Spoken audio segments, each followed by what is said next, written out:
Hello and welcome back to the channel of Motorbike Nonsense. It's a nice sunny afternoon on a lovely retro modern sports bike, the Yamaha XSR 900 GP. Now I'm taking this bike back to Yamaha UK at the moment, where my MT10 is currently having a bit of a snooze. I'm not taking my MT10 away today though. I'm picking up my next test bike to review, which is the new MT09 SP. I'm going to do a separate first ride on that. But this is a bit of a vlog, and I know I seem to be misleading people and doing accidental clickbait with these by putting the main talking point 9 minutes into the video, so I'm just going to get on with it. Today I want to talk about death, specifically the art of dying on a motorbike and the fact that you can die on a motorbike. I think if you live in the UK, you've probably seen in the news the past week or so, there's been, among many other horrific stories in the news, an absolutely, oh hello V4 S Corsa, sorry, horrific accident up in the north of England where 2 motorcyclists died and 4 family members died in a car that I suspect they hit on their motorbike. So I think there's a gentleman in his early 50s and his wife in her late 40s on a BMW S1000 XR appeared to have hit a Ford Focus head on, which then caught fire, killing 4 out of 5 family members, which is obviously unspeakably tragic. You know, it's unbelievably sad. But it's an 11-year-old girl, apparently is just without a family now. She survived, and I'm not going to comment on the actual incident because it's an ongoing police case, but they're looking for footage of Porsche 911 who may or may not have been involved. But it's made me think, motorcycling, obviously inherently dangerous. Talk to people about your hobby, about motorcycling, and if they're not a biker, they don't understand motorbikes, they've not ridden, they've got no interest in it, probably the only social shorthand they have to talk about motorbikes is the fact that, oh, isn't that a bit dangerous, or oh, I'm gonna die if I do that, or my least favourite one, usually from heavily tattooed BMW M3 owners, I'd kill myself on a bike because I'm a nutter. Though you wouldn't, because trust me, you get a fairly good sense of your own mortality when you're riding a 120 horsepower engine that weighs the same as my extended scrotum skin. So yeah, motorbike's dangerous, I don't need to tell you that, but I think everything's dangerous if you do it the wrong way. Try walking on your head into a pit full of snakes, that's also dangerous. But that's not really my point. My point is, I've been riding for 15 years this year, and I've had my moments. I think we've all had our moments, and you learn from them hopefully and move on, and you do as much training as you can to mitigate those moments and reduce the likelihood. And I feel as I've, you know, got out that first 3 years of riding, I've become a safer rider, and I've kind of got myself into a position where I ride in such a way that I don't really feel it's that dangerous anymore. That's quite a controversial thing to say, obviously it is, but I'm a firm believer in the Michael Neves approach to just riding safely, and that is that you can mitigate risks extremely thoroughly on a motorbike. You can ride defensively, and people that say, well, you know, well, someone might pull out, it doesn't matter how safe you are, someone might just pull out on you, things like that. And he kind of dismisses that view and says, well, you can ride in such a way that you're always wary of junctions, of people indicating, of reading other road users as much as possible. Obviously it's never going to be 100% foolproof, but I'm a great believer in that your riding can minimise the risk quite substantially. But I don't get on a motorbike ever really thinking about the death or danger aspect of it. Yes, I always wear all the gear all the time, and that's, I just think you're an idiot if you don't, frankly. Sorry, whatever your view on that is, Californian jockstrap riding crew who can come at me in the comments. But I just want to know what you guys think. Do you worry about it? How long have you been riding? Do you worry about it more than you did when you were younger? Do you worry about it more as perhaps you get older and your skills get a little bit rustier and your reaction times possibly get a little bit slower? I don't feel like, you know, my reaction times are what they were when I was in my 20s, and I'm currently in my mid to late 30s, but I feel that my riding is possibly a bit less aggy and a bit safer and a little bit less ego and testosterone fueled. and a bit more systematic. But I've never really considered dying riding a motorbike, which is kind of ludicrous because of all the things I do. Almost certainly, if you have your scale of dangerous activities, which I think are measured in micromorts, aren't they? The chance of death per 1,000 hours doing it, or something along those lines. Yeah, I don't do anything exciting. I don't really do much of anything, to be honest, other than editing videos and playing computer games. But I don't ever really think biking is especially that dangerous. I think the biggest risks to me on a motorbike, outside of like Doris on a Sunday pulling out of me, and I try not to ride on Sundays, mostly for that reason, and the fact that the police are out to catch all the knobs. There's things like gravel in the road and poorly maintained road surfaces. I've seen videos of some people having little mishaps. Perhaps Sam Vincent on YouTube, I think it was last year. Go and subscribe to him if you don't, by the way, he's really funny.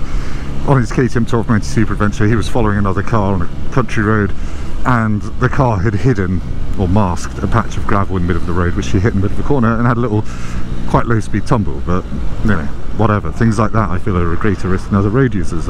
Now I guess my point here is I don't really think I would enjoy motorcycling if I genuinely felt there was a threat to my life every time I went out on the bike.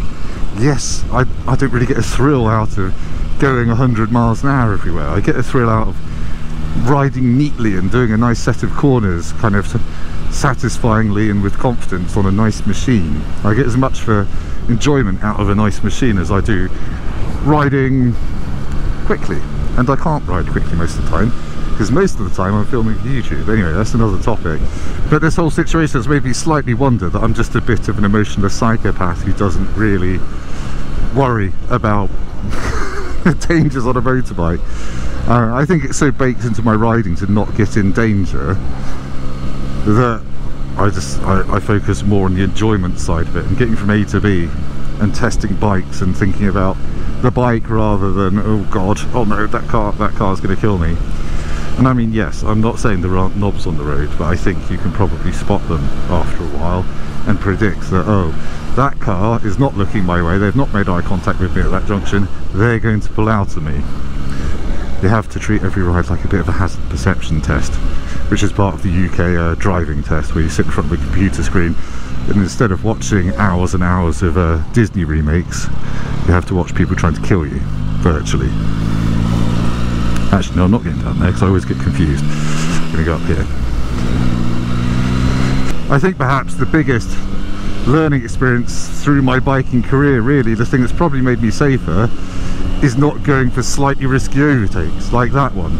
On my MT10 I probably would have nipped that off, but I'm not 100% sure how this bike accelerates because I've only done 100 or so miles on it, so I won't do it. In my early days I would have risked it for a biscuit, stuck it in second, and if I ran out of road just brushed elbows with the lorry, perhaps I wouldn't have been that bad. But that's where I think age does come into it, age and wisdom and putting miles on. But I see lots of bikers that have been riding a long time who have done some pretty dodgy things. I don't mean speeding, just like, why did you overtake there? Why didn't you have the patience to, that kind of stuff. But I'm not going to turn this into an advanced riding chat. It was more, yeah, do you think you're going to die every time you go out on your motorbike? When did you last have a moment of your own making, perhaps? I know in the early years of my career it was that classic thing. I was mostly training myself to overcome my front brake lever grabbing panic reaction. I think that was, you know, I grew up on bikes just before ABS came in, and if you broke hard mid-corner, that was the thing I was most scared of having to do, and then losing the front and crashing. Now ABS has slightly mitigated that, but I still ride in such a way that I don't ever want to have to use the front brake hard in a corner, on the road anyway, on unknown surfaces. And you know, in years 2 and 3 of riding, there were times where I wanted to brake in the middle of a corner because, oh my god, this downhill hairpin's horrible and I'm going way too fast, and that kind of thing. Whilst we're on this very cheery topic of being deceased whilst doing two-wheeled things, has anyone found a life insurance policy that will happily cough up if you do die on a motorbike? This sounds like a cry for help. I'm going to go on some kind of suicide watch list for this. But no, I do genuinely mean it'd be interesting to know if such life insurance exists. Because lots of the ones I've seen tend to exclude it as being too exciting. But yeah, Anyway, I'm going to move on from this topic, but it's just an interesting one seeing death on a motorbike in the news this week, having had friends growing up at secondary school who sadly lost their parents in motorbike crashes as well. So it's not like I didn't think about it from a young age before I started biking. It just never really put me off it. It's going to rain though, I'm going to crash. Hopefully not. But anyway, morbid part of the video out of the way, had a little chat about death. I've done something much more exciting this morning. I've booked a Eurotunnel, woohoo! So I'm going to Europe now in the middle of September, moved it back a bit so I can go with mates to the Vosges Mountains. I'm going to name all the people I want to come. No, I'm not, that's bullying them. But I've got a few people who are likely to come with me to go and do some war stuff, and I think they're all slightly war-y people, so they won't be too bothered if I run into the hills to see where the SES all got executed. It'll be quite a good thing, and the MT10 upgrade program might be able to happen before I go now, so we might have a 165 horsepower at the rear wheel MT10 by then. Fingers crossed. I just need to order some bits and pieces of various titanium tubing to make it a little bit louder, but not too much louder, but mostly freer breathing mod. And while I'm in waffly vlog mode as well, I'm sure you already watched him, but Lamb Chops has just done a really good video series riding to Garmisch for BMW Motorrad days and back on GS's and S1000 XRs and M1000 XRs, and he used one of my routes back through Belgium.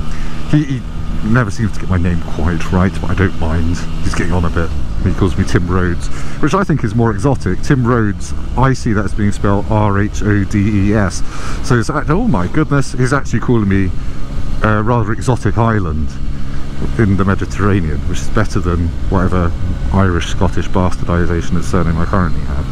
So go and watch that if you haven't, and hopefully I will be going on that trip to Garmisch next year.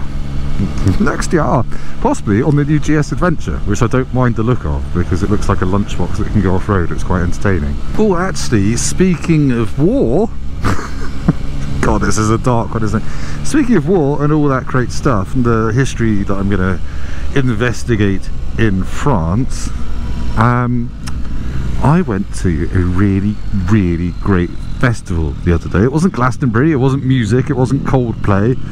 It was We Have Ways Fest. We Have Ways of Making You Talk is a Second World War podcast that's hosted by the comedian Al Murray and the historian James Holland. It's the only podcast I listen to, and I've been listening to it for years. And if you are afflicted by an obsession with the Second World War, you have to check it out. But anyway, for the 4th year, they've been doing a festival in person near Silverstone. I finally got to go. My other half bought me a ticket very kindly for Father's Day. I took a friend and had a day of sitting in very in-depth lectures about the Second World War, including a brilliant one about the efficiency and quirks of a Spitfire's ailerons. It was a 1-hour chat, and you think, oh my god, that sounds tedious. It was delivered by James May off of Top Gear and Grand Tour, and it was brilliant. He had an iPad plugged in and he was drawing on the screen talking about adverse yaw and how they designed Spitfire's ailerons to counter adverse yaw, which is when you roll, the nose goes the opposite way in a yaw effect because of drag and blah blah blah de blah. It was really good. But most importantly for you watching this, I went and had a quick chat with James May because I know him from a previous job a little bit, and I said, will you come on my motorbike channel to talk about your motorbikes? And he said, his words, I'm actually trying to retire, but drop me an email and I'll think about it. I've not done that yet. I've got his email address. But yeah, hopefully we might have some James May talking about motorbikes on the channel of nonsense, which would just make my day, year / life. But I'll keep your hopes reasonably low, but we'll see if we can make that happen. But anyway, back to where I was. I've waffled on for far too long. Let us know your thoughts on the whole I'm going to die every time I ride my motorbike chat down below, and then hopefully you're all staying safe, and hopefully you've not died since my last upload. God, that's dark, isn't it? I saw my subscriber numbers go down by 1. Imagine if YouTube automatically unsubscribed you from everything when you died. Is that the world we're going towards? Are we going towards Skynet, where Google knows before everyone else when you've died because you stop browsing adverts on the internet? Oh god, sorry, that's some tinfoil hat conspiracy level stuff waiting to happen there, isn't it? As your Moderna vaccine tells Facebook that you're deceased, and your family starts getting served adverts for coffins before they even know you've died. Anyway, happy weekend. I'll see you soon. Go and watch the review of this bike if you haven't done already on the channel. It is a belter, and I'll be very interested to see how this M29 SP shapes up. Ciao! Don't die. Topless man. Was that acceptable? I don't know.